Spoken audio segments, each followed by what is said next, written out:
Kamusta po ang inyo pong naging after the event po ng krusadang ito? Kamusta po yung inyong naramdaman na ito po ay talagang pinagtagumpay ng Diyos?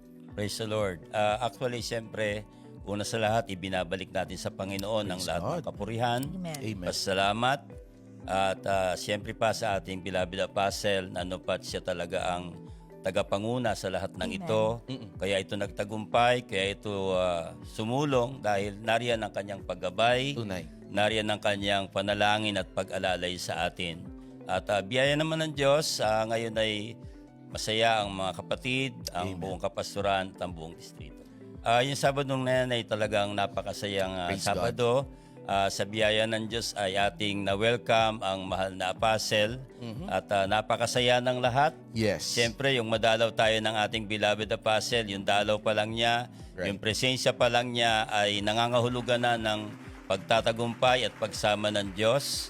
At pagdating niya, nandiyan ang mga dancers, ang ating pong apat na mascots, Opo. si Oh. Holy, si Faithful, si Godly, Ay, at si pangarap Christian. pala yun. Aba. HFGC. Kaya pala. Yes, at napakasaya at biyaya ng Diyos, masigla ang lahat ng kapatid. Ang pagdating niya ay marka ng pagtatagumpay.